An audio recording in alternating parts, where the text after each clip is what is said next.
Hi, I'm Christina Fetchick, and I'm a licensed marriage and family therapist. And today I wanted to share with you 6 tips to consider before deciding to come to couples therapy.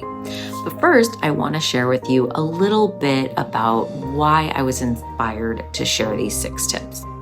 So, I was at this event with my son, and I overheard these 2 adults talking about one of their experiences in their first couples therapy session. And the friend said, "So, how was it?" referring to the session. And the other one said, I just really didn't get anything from it. And of course, I so wanted to jump in and give feedback about why you should give therapy a chance. And if you wait too long, you're gonna be exhausted by it. Anyway, I didn't butt in because it wasn't my place, but it got me thinking, does the public know what successful therapy looks like with couples therapy? And, if in the past I've ever had anyone who's dropped out of couples therapy too soon, were they really aware of the expectations, or were they realistic? So that's kind of what led me to sharing these tips with you today. So if you're ready, here I go. Tip number 1, you have to be patient. Chances are it took you some time to get to where you are today, and it's going to take some time to reverse those bad habits. Therapy is a process and it takes time, just like any new lifestyle change, diet, exercise. You can't put in one session and then expect everything to be different. Tip number 2. Expect emotions to run high.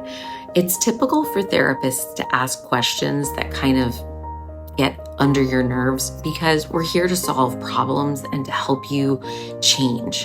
And change can be really uncomfortable. So if you feel like storming out of a session, don't worry about it. I've had that happen and it's normal. I wouldn't say that's a good enough reason to stop coming altogether, though. We have to learn how to work through those strong emotions so that you can do that in your relationship and still have successful communication with your partner. Tip number 3, if you're not leading a session with wondering, how am I contributing to the current situation, you might need to start to do that. See, it's not one person's fault. Both people are contributing to the current status of where the relationship is.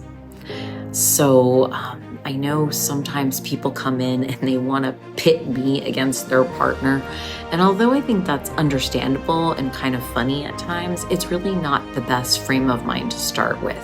You want to say, what am I doing that's causing us to be here today? Or how am I contributing to this in some way? Tip number 4. Just because you don't come to a resolution at the end of a session does not mean you're not making progress in your relationship or in therapy altogether. We're always working on some skill. Even if you're just showing up, that's showing respect and kindness and consideration to your partner. And sometimes that even supersedes coming to a resolution. Resolutions will come in time. Number 5, therapy is an investment. It is a financial investment and it's a time and energy investment. I find it interesting that we feel like our relationships are one of the main priorities in our lives, yet we're not willing to invest in them. And why is that?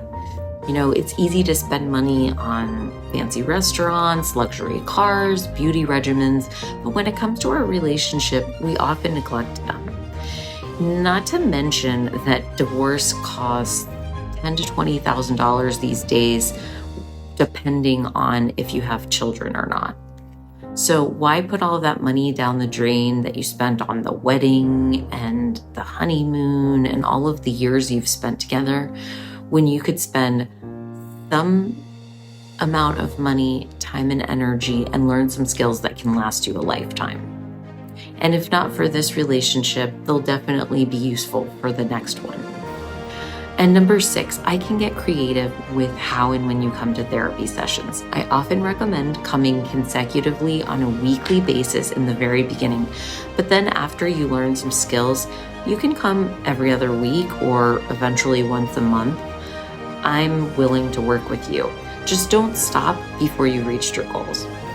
I hope these tips were helpful, and if you're interested in coming to couples therapy, please feel free to reach out to me. Again, my name is Christina Fetchick. I'm a licensed marriage and family therapist, and my phone number is 321-795-2612. Or you can email me at christina@relationshipswithinreach.com. See the information below. Thanks. Have a great day.